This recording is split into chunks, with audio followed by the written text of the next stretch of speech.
Bom, boa noite pessoal do HCS, Hardware Control System, gravando esse vídeo aqui para mostrar mais ou menos como que está funcionando o nosso sistema. 3 avisos paroquiais. O primeiro, a gente precisa marcar uma reunião para explicar, não para demonstrar, para explicar toda essa massa de código que tem por dentro do nosso sistema e para todo mundo ficar ativo. E não é uma reunião qualquer, tem que ser uma reunião presencial e que sinceramente vai demorar um tempinho. Então, marquem suas agendas aí para ficar mais um tempinho lá na Paulista. Segundo recado paroquial, pessoal, vocês vão ter que colocar o banco de vocês. Tem um script aqui que é esse hcs.sql. Esse script aí ele tem alguns comandinhos para deixar o banco de dados de vocês preparados para receber a explicação. E terceiro aviso paroquial sobre os comentários do código. Quando a gente terminar a reunião, eu vou lançar uma versão comentada desse código para se você não ficou entendendo alguma coisa, etc, para o pessoal, para você, né, e para o pessoal que quiser também ver como que está funcionando esse código. E um quarto aviso extra, que agora já me fugiu da cabeça. Sim, lembrei. Existem coisas que não estão funcionando aqui no sistema e que eu vou deixar para vocês programarem, para vocês terem experiência em Python e também para ir fuçando e caçando todos esses arquivos.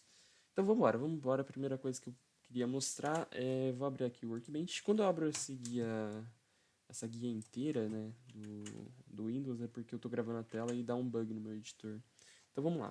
Primeira coisa, esse aqui eu já tenho no meu computador, mas quando vocês pegarem para baixar, né, no computador de vocês a aplicação, executem esses dois carinhas aqui para que o sistema funcione corretamente. Esse aqui é o usuário do sistema e é ele quem permite que o sistema possa se comunicar com o banco de dados.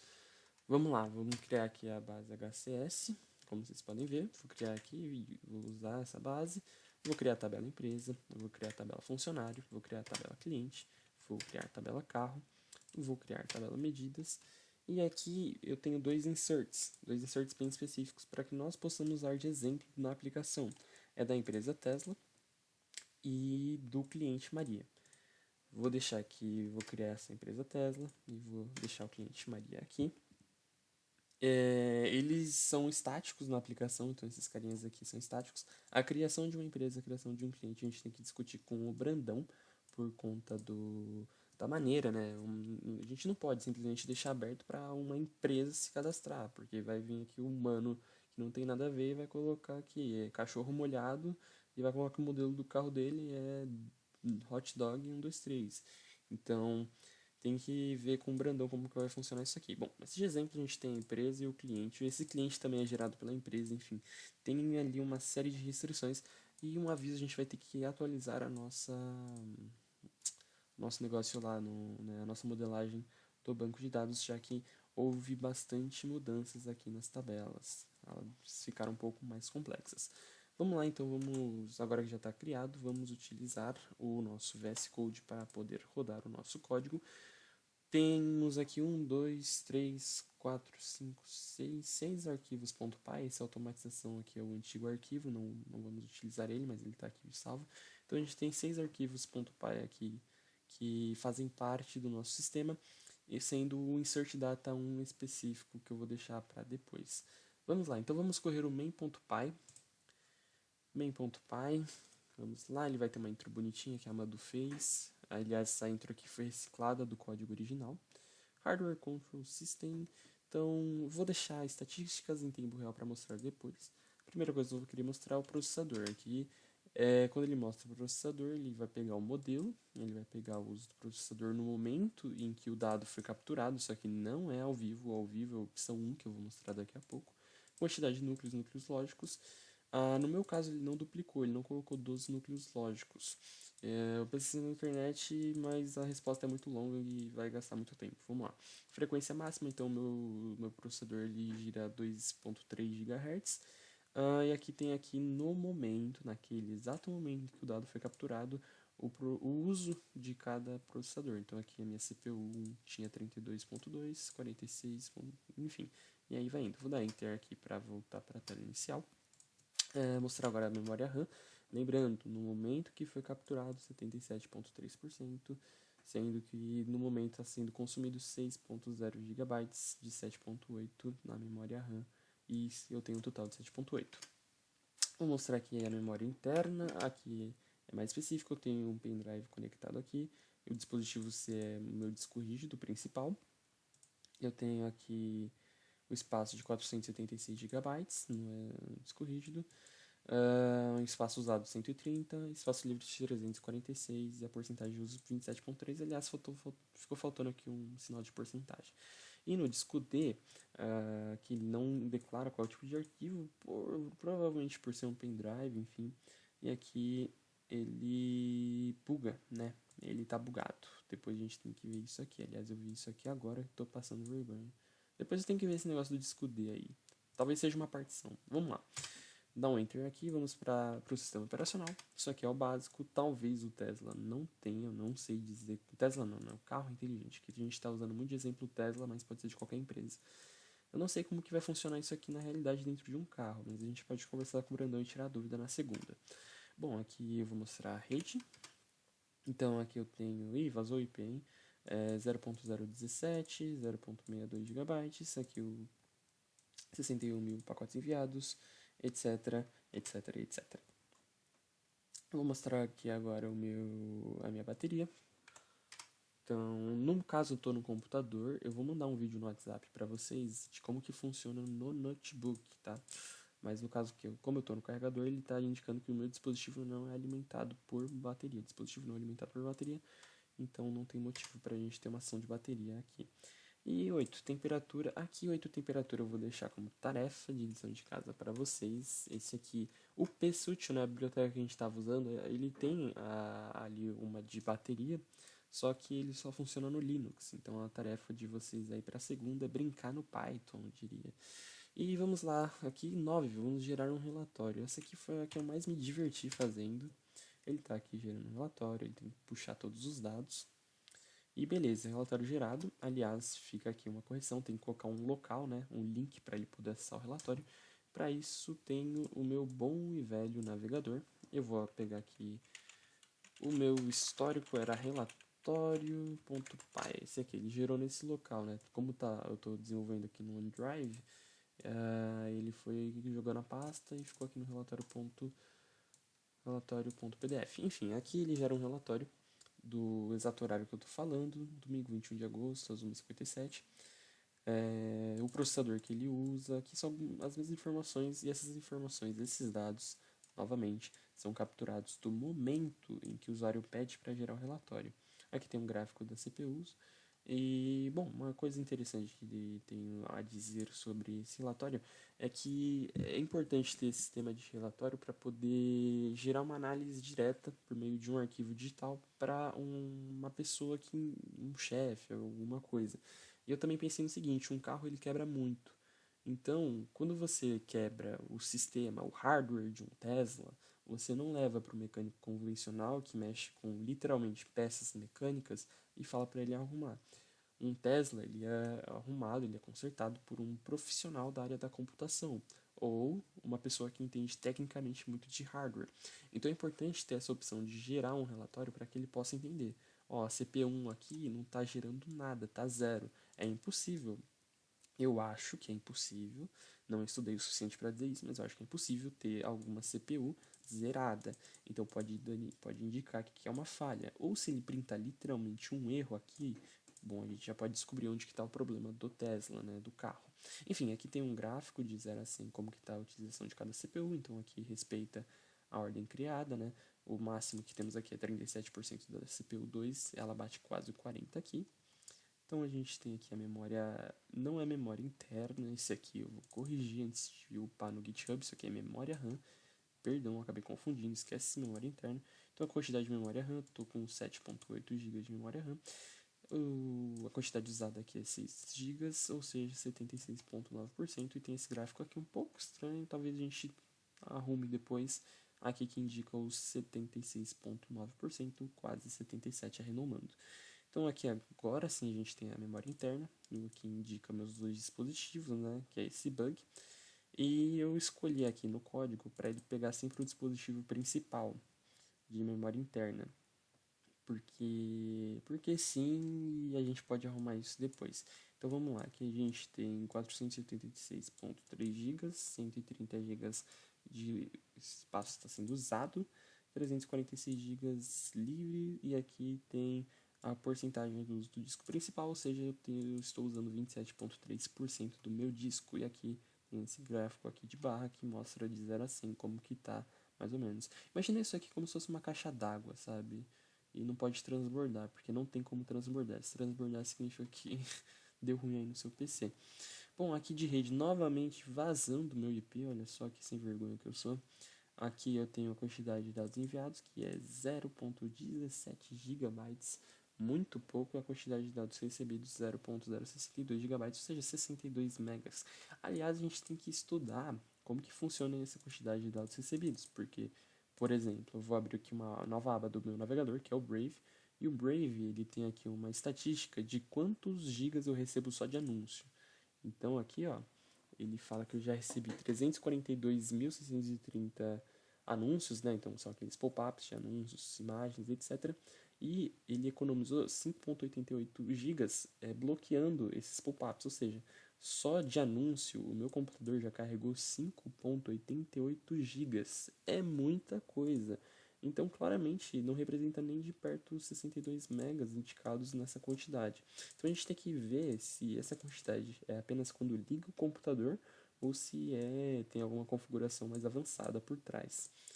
Bom, aqui 0 pacotes recebidos e 61.837 pacotes enviados. Isso aqui tem a ver com tráfego de internet.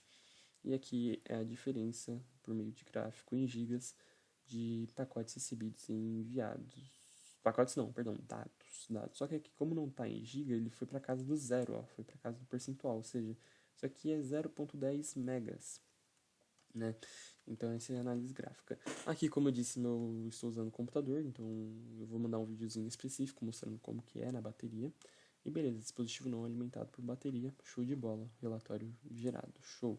Agora eu vou mostrar aqui, voltando para o VS Code, o nosso estatísticas em tempo real.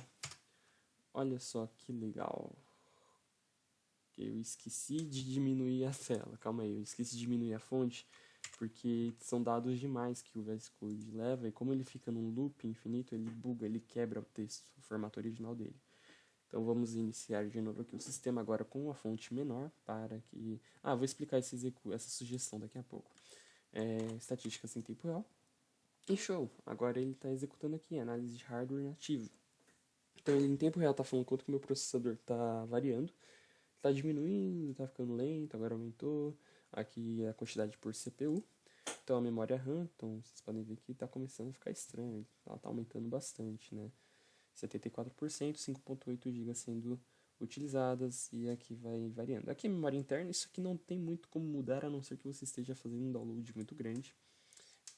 E rede também, em caso de downloads aqui, né, no caso, ou nem precisa de download, transferências de arquivos, né, você está fazendo, não inserts, W, não é? Função W dos computadores, quando ele escreve alguma coisa, escreve algum artigo não, escreve algum arquivo, enfim. E aqui é a rede, né? Quando você está baixando alguma coisa, ele vai denunciar aqui. E a bateria aqui, como eu disse, eu vou mostrar no notebook daqui a pouco, dispositivo não alimentado por bateria. Tá show, mas falta o banco de dados. Você criou o banco de dados para nada? Então vamos lá, gente. Eu vou matar esse cara aqui. E eu vou mostrar aqui, tipo, uma breve explicação. Em sala de aula eu explico melhor como que funciona tanto o insert quanto o runData. Vou começar com o runData. RunData é esse arquivo aqui que ele tem uma função start, que ele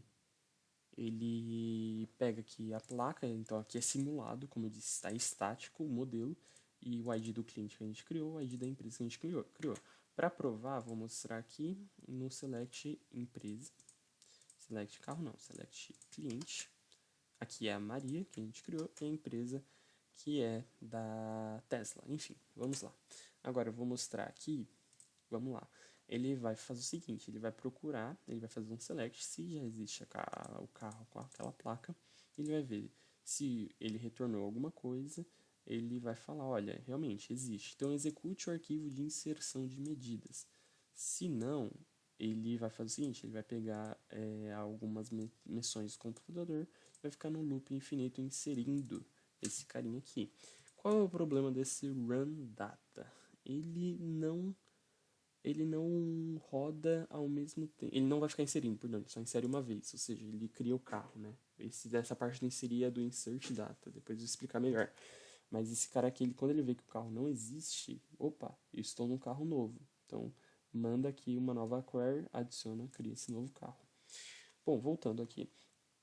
Qual é a pegadinha desse cara aqui, desse execute o arquivo de inserção de medidas? Esse runData eu pedi para importar aqui no main.py. E assim que ele é importado, o main.py começa a ler este arquivo. Não o main.py, na verdade, o interpretador do Python começa a ler este arquivo antes de continuar lendo esse cara. Então ele vai verificar aqui, ó, tem essa variável isSQL active, não sei falar em inglês. Aí ele está falando que é true. Então, se estiver ativo, ele vai pegar o runData e ele vai pedir para executar o runData.start. E aí, o interpretador do Python vai pegar essa funçãozinha e vai começar a ler. Def é de função. Então, beleza. Quer que eu limpe a tela? Vou limpar a tela. Cria a placa, cria o modelo, cria o cliente, cria a empresa. Vai pegar os dados e vai verificar se esse cara já tem um carro, já tem alguma coisa. Aí, se tiver, ele vai só dar aquele print, execute o arquivo de inserção de medidas. Se não, ele vai. Se ele não, ele vai criar o nosso carro, né? Vou provar que isso aqui realmente está acontecendo. Vou abrir aqui o nosso querido terminal. E veja que após ele iniciar a intro, porque a intro vem primeira, ele vai mostrar ali aqui, ó, execute o arquivo de inserção de medidas. Então ele dá um aviso, gente, o carro já está cadastrado, tá show de bola. Corre lá, joga o arquivo de inserção de medidas. Vamos lá, então aqui está o nosso querido arquivo de inserção de medidas. Aliás, eu tenho que tirar essa plataforma. Vou tirar aqui, não vai ter problema. É um módulo que não está sendo usado. Então a gente tem aqui esse os.systemcls, tem a placa, tem o modelo, tem o ID da empresa, tem o ID do cliente, tem o ID da empresa. Isso aqui é estático, a gente tem que arrumar uma forma de não deixar mais estático quando o site evoluir, a gente conversar com o Brandão e tudo. Isso aqui vai ser automatizado. Ele vai pegar os dados, ele vai pegar os dados e vai verificar se os dados já foi registrado, se o carro já está registrado, que é a função desse carinha aqui, run data. Ele é quem é, assim que é iniciado o main.py para verificar os dados do carro, ele é executado junto e ele cria o carro pra gente se ele não for criado. Então, o que ele vai pegar? Ele vai ver, beleza, se não existe, ele só fala, ó, deu errado, sai daqui. Mas se os dados realmente existirem, então se select retornar alguma coisa, ele vai limpar o sistema pra gente e ele vai pegar dado por dado e inserir no nosso SQL. E aqui é no caso se tiver bateria ou não, tá? Aqui no meu caso eu estou no computador, ele não é movido a bateria, então ele vai entrar ele vai entrar nesse caso aqui, que é sem bateria.